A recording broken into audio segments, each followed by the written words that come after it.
All right, guys, today we are talking about Xbox and how it is officially over. It's finished. Xbox as we know it is done.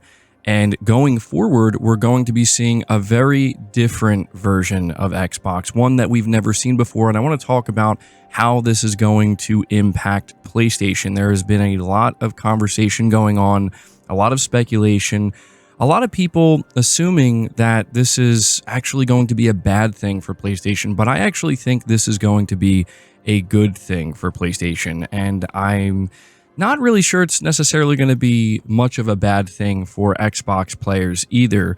So, as we know, around this time last year, there were a ton of rumors that started circulating about what Microsoft was planning to do. And the rumors went as far to say that they were going to be abandoning Xbox hardware and consoles. The rumors were claiming that pretty much in the future, every game was going to be full third-party multi-platform. There would be no more exclusivity of any kind. And as we know, Phil Spencer came out, did an interview, or a podcast, I should say, and basically said, listen, we're just starting with 4 games. We're not here to announce anything else, and we're going to kind of just see how it goes. Not too long after that, we got reports that Sea of Thieves specifically was going to be what Microsoft looked at to basically determine their path forward. And as we know, Sea of Thieves did pretty well on PlayStation and made Microsoft a pretty decent amount of money.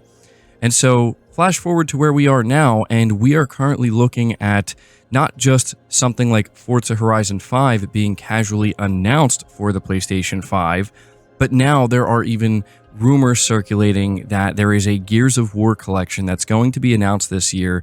It's going to contain all 3 games. They're going to be remastered, and it's going to launch day 1 on PlayStation 5.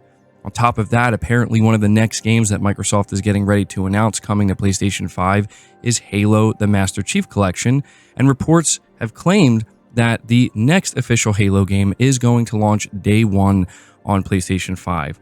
It seems pretty clear that the stage is set, and that stage looks something like every game that Microsoft puts out is expected to be completely multi-platform. But what makes things interesting is Xbox is still committing to hardware, at least for now.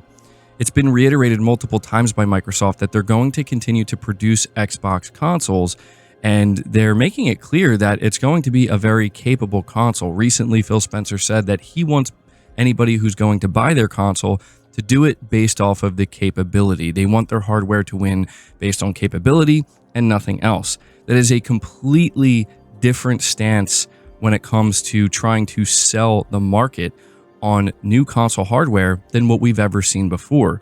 In fact, it's never really been done that way.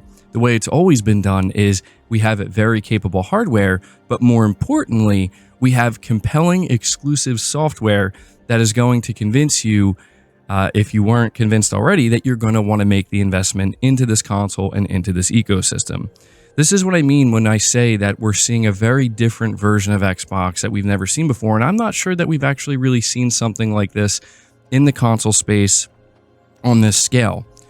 A lot of people believe that Microsoft is now essentially a third-party multi-platform publisher first and a console manufacturer second. I would say maybe even third when you consider how much they're prioritizing Game Pass. Now, looking at the PlayStation side of things, what does all of this mean for PlayStation? Well, the most obvious is that PlayStation players are going to get more games that they otherwise would have never gotten, period. That has to be the biggest upside by far if you are somebody who plays on PlayStation. I mean, you are talking about games that were literally never meant to make their way to this platform ever. Games like Halo, games like Gears, games like Forza. I think a lot of people are happy about this. I've seen a lot of people express interest and excitement at being able to play these games on the PlayStation just based off of the fact that, again, these were the games that were supposed to convince not just PlayStation players, but people who were playing on PC, at least at one point in time, and even Nintendo players to look at the Xbox console and say, you know what, I think I do want to play Gears of War. I do want to play the next Halo, so I'm going to go buy this console. But that is changing. And so when we think about, is this going to potentially have any negative side effects for the PlayStation side of things? Well, there is one major thing that people think of, and that is the fact that Sony may have significantly less competition in this space now. There's no denying that for the longest time now, pretty much for the whole time, we've seen PlayStation and Xbox, basically coming out here, manufacturing consoles, creating their ecosystems, creating their storefronts, and creating their exclusives. PlayStation and Xbox have been rivals, right? Nintendo, I think, has always been kind of somewhat in the mix, but generally speaking, and now more than ever, it has become clear that people, including even the companies themselves, just view Nintendo as they're in their own lane, doing their own thing, and they're not seen as like a major threat competitor to either Sony or Microsoft. And that's not in a bad way. It just means that they're doing their own thing. They're marching to the beat of their own drum, and they're doing just fine. But when it comes to PlayStation and Xbox, it's been the exact opposite. They've both been basically trying to fight for the same exact customer, and they've been duking it out over the past couple of decades. And we saw the rise of Xbox with the 360, and we saw the fall with the Xbox One. We saw potentially the fall of the PlayStation at the beginning of the PlayStation 3 generation, but the rise again with the PS4. And here we are now where things have taken, I would say, an abrupt turn.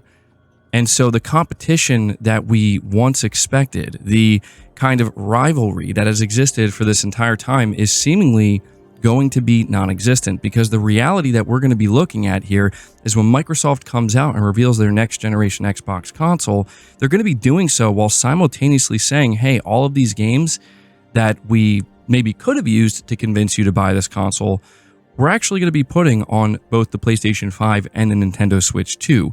So keep that in mind if you're even thinking about dropping any money on this next generation console. And I think for most people, that's going to just automatically make it a no, right? No thanks, not interested.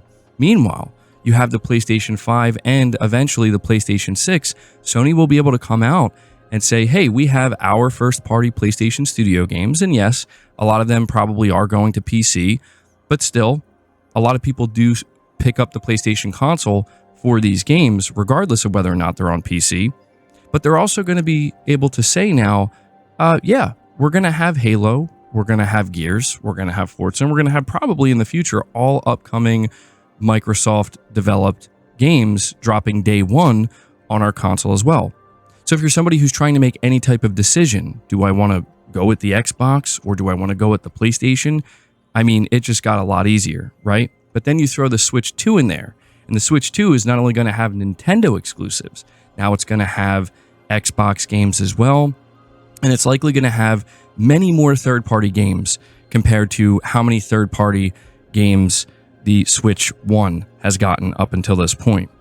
So things are about to get very interesting, but I think ultimately Sony is still going to do well in this space, even with less competition. The reason I say this is because, well, to be honest, if they plan to grow in the way that we know they want to, if they plan to continue to sell tens of millions of consoles, if they plan to, get more people into the PlayStation ecosystem, the reality is, competition or not, you're going to have to do things that appeal to the wider audience. You're going to have to do things that continue to appeal to the core fan base, to keep them engaged, to make sure they don't go to PC, to make sure they don't go to Nintendo, right? Regardless of whether Xbox is doing the same thing or not. And you're going to have to continue to make decisions that I would say are like, yeah, you have an advantage and you have something good going on here, but it doesn't mean that you can't make your own mistakes that could end up just working against you. I think, in fact, what we've seen this generation with the PlayStation 5 is a good example of what I'm describing, where when you look at how many live service games they decided to develop at the beginning of this generation, how many ended up getting canceled, nearly all of them, like 9 or 10 games, which is insane to think about. And we look at the second half of the PlayStation 5 generation, and it doesn't look bad, but you also get the sense that it doesn't look nearly as good as maybe it could have if Sony didn't make these mistakes. And this is exactly what I mean. Just because there may be a lack of competition does not mean that Sony is not going to experiment and try to do other things to grow the brand and, bring on new players. It also doesn't mean that they're not at risk of failure. They very clearly are. And so the timing of all this is interesting. Sony kind of completely flops with their games as a service push that they did this generation, and at the same time, Microsoft is like, hey, we're going to bring our games over to you guys, so please look forward to that. And Nintendo's coming out and just being like, yeah, we're still doing our own thing. So at the end of the day, even though Xbox as we knew it is pretty much dead, and things are still changing for PlayStation, but I would say with PlayStation, there's many more question marks. Like, it's not as obvious what Sony is going to do next. I ultimately don't think this is going to be a bad thing. At the end of the day, the reality will be there's less competition for Sony PlayStation. And there are negative implications here. I'm not trying to ignore that and make it seem like everything's going to be perfect and there is no potential downside. There absolutely is. Sony could get much more complacent. They could just decide, you know what, we don't have to worry about anything anymore. We're not even going to bother trying, and we're really not going to care. This is just how we're going to do it, and everybody's going to accept it. But I think the reality is, when you take a look around at what's happening in the gaming industry, it's not going to be that simple. Even though the competition will be less in the console market, it doesn't mean that there won't be other options. It also doesn't mean that there won't be competition in the software space. And there will still ultimately be some level of competition in the hardware space. It just, again, it's completely transformed at this point. So there is a potential downside here, but ultimately, I think I'm feeling optimistic. I think that Sony's going to continue to do what they believe is best for their brand and to try to continue to grow it and hopefully still appeal to the core fan base while doing so. But now they're going to be able to do that knowing that Microsoft is like, hey, here are our games. And that's ultimately just going to help Sony. It's going to help Microsoft as well.